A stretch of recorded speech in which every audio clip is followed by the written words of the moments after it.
नमस्कार नमस्कार मिसेस नाशिकर चॅनलवर आपले सगळ्यांचे पुन्हा एकदा स्वागत आहे। आज आपण छान वाळवणाचा व्हिडिओ बघणार आहोत आणि त्याच्यासोबत मी लोणचं केलेलं होतं म्हणजे परवा, पण मी ते व्हिडिओ काही पूर्ण टाकलेला नाहीये, पण माझ्या व्ह्यूअर्स, माझ्या मुली, माझ्या ताई या सगळ्यांच्या रिक्वेस्टने मी हा व्हिडिओ पण तुम्हाला या व्हिडिओमध्ये शेअर करणार आहे। कसला तर लोणच्याचा। चला तर मग व्हिडिओला सुरुवात करूया। तो आता बाजूला ठेवून देते आणि साबुदाणे भाजायला घेते। वाळवणाचा छान असा पदार्थ आपल्याला आज करायचा आहे, तर इथे मी ना 1.5 कप साबुदाणा घेणार आहे आणि तो छान असा भाजून घ्यायचा आहे आपल्याला।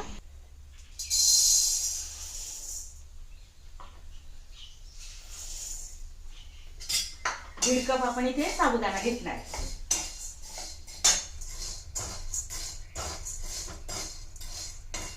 साबुदाणा बघा कसं लहानसारखा दिसायला लागलाय ना, थोडासा असा लहानसारखा पांढरट झाला साबुदाणा जास्तीचा की समजायचा आपला साबुदाणा छान असा भाजून झालेला आहे।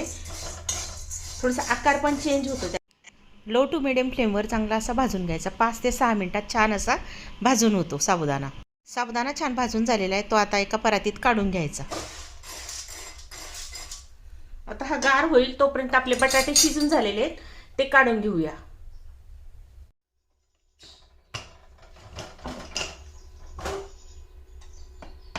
बटाटे चाळणीत थोडे ठेवले, ते गार होतील तोपर्यंत साबुदाणा दळून घेऊ।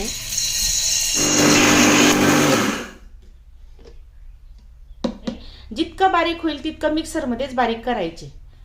चला आता एका भांड्यामध्ये यांना काढून घेते। थोडंसं जाडबुडाचं पातेलं घ्यायचं आणि 4 कप आपण पाणी घालणार आहोत। ज्या कपाने आपण साबुदाणे घेतले ना त्याच कपाने।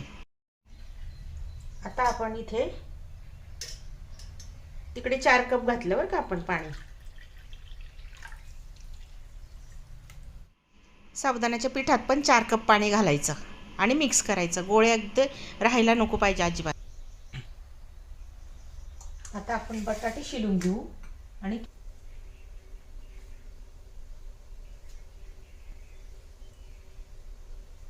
आता इथे बघा पाण्याला चांगली उकळी आलेली आहे, पण हे पीठ टाकताना गॅस बंद करायचा आणि हळूहळू हे पीठ टाकायचं। आपलं जे पाणी टाकून आपण रसाळ करून घेतले ना ते।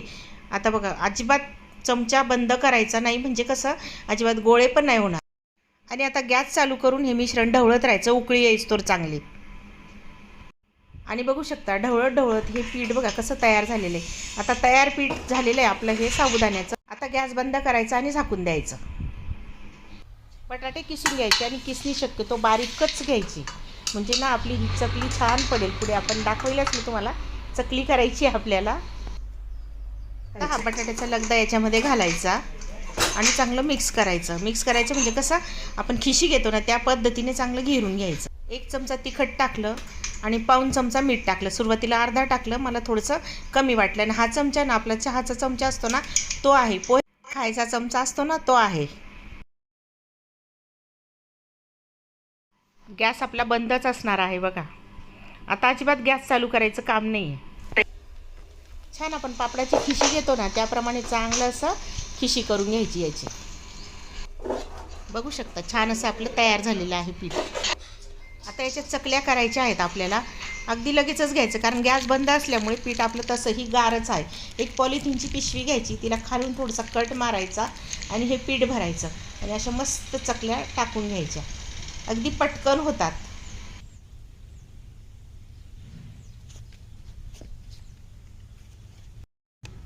बघू शकता चकल्या मस्त अशा पडता आहेत। आता मी ह्या सगळ्या चकल्या करून घेते आणि इकडे बघा चकल्या आपल्या तयार झालेल्या आहेत।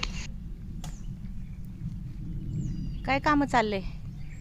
साफसफाई, झाडांना पाणी आणि आणि आच्छादन। हे आच्छादन करताय का? आच्छादन आपलं रुटीन नेहमीच थोडासा प्रॉब्लेम राहणार नाही पावसाळ्याचा कोणाचा। म्हणजे आम्ही झाडून जो पालापाचोळा निघतो ना तो सगळ्या झाडांना टाकतो। प्रत्येक झाडाच्या आळ्यामध्ये आम्ही तो टाकत असतो, म्हणजे ना आच्छादन करतो। उन्हाळ्यात हे आच्छादन खूप गरजेचं असतं आणि म्हणजे कसं गरमी पण लागत नाही आणि पाणी पण कमी लागतं। थोडंसं उन्हापासून संरक्षण होईल असं। टाकी भरून गेली का? टाकी भरली मग बघा काय एकदम सगळं सगळं घरच्या घरी जुगाड येत आहेत। प्लंबर लोक ते सगळे लय भाव खातात। 15 दिवसापासून त्या प्लंबर मागे लागलो होतो। आमचा जुना भाऊसाहेब म्हणून नाशिकचा प्लंबर आहे, हं. त्याने आम्हाला आयडिया दिली. त्या आयडिया प्रमाणे आम्ही लगेच ते कवयाला होल केलं टाकीला, आणि हे पूर्ण फिटिंग मी आणि माझ्या पुतण्याने करून टाकली, मंगेश अण्णा आणि मी. हा. पूर्ण फिटिंग केली ना अण्णाने तुम्ही? हो, मंगेश अण्णा आणि मी, आम्ही दोघांनी, माझा पुतण्या मंगेश अण्णा त्याने आम्ही पूर्ण फिटिंग घरच्या घरी दोघं टाक्यांमध्ये हो. पाणी, विहिरीचा पाण्याचं पाईप पूर्ण जोडला वरती चढून अण्णाने आणि खन्ना सरांनी दोघं मिळून. आणि आता बघा इथे आच्छादन चालू. आणि आपल्या ह्या चकल्या कशा वाटल्या कमेंट करून नक्की सांगा बरं का. अगदी थोडे थोडे छोटे छोटे व्हिडिओ मी चकल्या झालेल्या आहे आणि लोणचं पण झालं होतं, त्याचाही व्हिडिओ मी तुम्हाला शेअर करते. तुम्ही व्हिडिओमध्ये बघितलंच असेल की कैऱ्या आमच्या पडल्या होत्या, तर त्या मी पाण्यात टाकल्या. अर्धा किलो शेंगदाणा तेल तापायला ठेवलं. इथे माझ्याकडे ना दळलेली बडीशेप होती. खडे मसाल्यांमध्ये काय काय घ्यायचं तेही मी तुम्हाला सांगते. तर हे मेथी दाणे घेतले पाव चमचा, 10 लवंग, 8-10 मिरे आणि 2 तेजपत्ता घेतलेले आहेत. मोठी वेलची घेतली आहे, हिरवी वेलची 4 घेतल्या आहेत. आणि असे हे खडे मसाले घ्यायचे. दालचिनीचा 1 तुकडा घ्यायचा. 4 लसणाच्या कांड्या आहेत ना, म्हणजे मोठे मोठे गड्डे, ते सोलून घ्यायचे. 2 चमचा हळद घ्यायची. माझ्याकडे दळलेली बडीशेप होती, ती 1.5 चमचा घेतली. तुम्ही अख्खी दळायला घ्यायच्या. खडे मसाले जेवढे आहेत ना तेवढे आता दळून झालेले आहेत. आणि ते दळलेले मसाले बघा असे जाडसर दळायचे, अजिबात बारीक करू नका. असे करमरीत लसूण पण चांगला जाडसर दळून घेतला. आता आपण अंथरून घेऊया. मीठ सुरुवातीला टाकलं.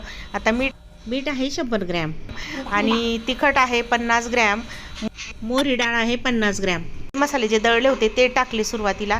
आजूबाजूला बडीशेप हळद टाकायची आणि अगदी मध्यभागी लसणाचा तो गोळा असतो ना आपला दळलेला, तो ठेवायचा. कारण ना त्याच्यावर तेल टाकल्यावर तो तेवढा छान असा तळला जातो. एका ठिकाणी ठेवायचा. कडकडीत तेल असं गरम करायचं बघा, थोडं थंड करायचं त्याला चमच्याने, आणि नंतर अगदी हळूहळू थोडं थोडं घेऊन लसणाच्या गड्डीवर टाकायचं, म्हणजे लसूण जो आपण दळला आहे ना त्याच्यावर. आता 4-5 लवंग आणि 4-5 मिरे असे टाकायचे तेलामध्ये, चांगले तडतडून घ्यायचे. ते पण टाकायचे. अख्खे जर टाकले ना अजून छान वाटतात मध्ये मध्ये आले की दाताखाली.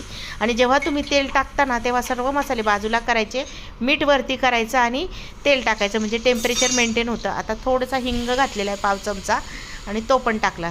आता सर्व मसाले आपले टाकून झालेले आहेत. आता तेल आपण टाकायचं आहे. उरलेलं तेल पुन्हा एकदा थोडंसं हलवून घ्यायचं पातेलं आणि मग टाकायचं.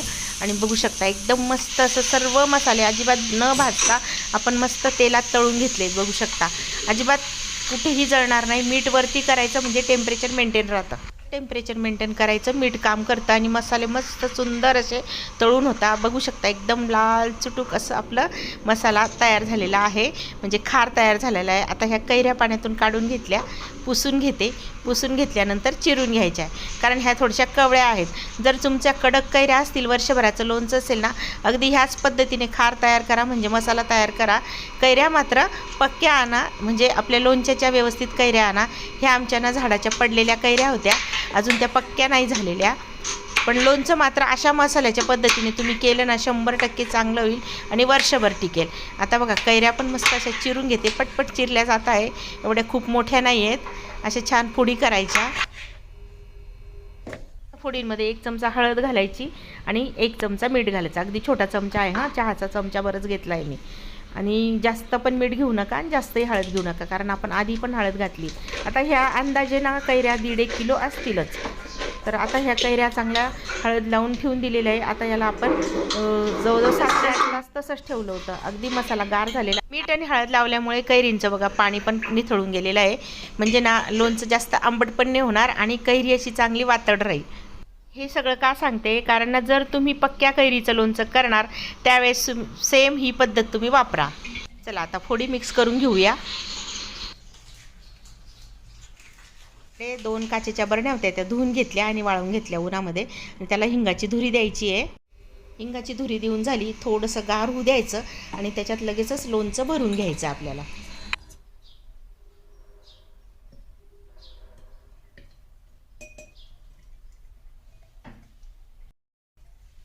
अशा पद्धतीचं लोणचं नक्की करा, एकदम चविष्ट होतं. आणि तुम्ही केल्यानंतर तुमचं कसं झालं कमेंटमध्ये कळवायला विसरू नका.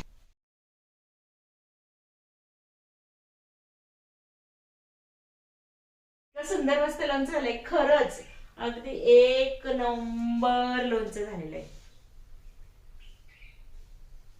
एक नंबर. असं तोंडाला पाणी येतंय बरं का माझ्या. माझा हा व्हिडिओ तुम्हाला कसा वाटला कमेंट करून नक्की सांगा. व्हिडिओ आवडला ना, चॅनलला नवीन असाल सबस्क्राईब करायला मात्र विसरू नका. चला तर मग भेटूया पुन्हा छानच्या व्हिडिओमध्ये. तोपर्यंत बाय.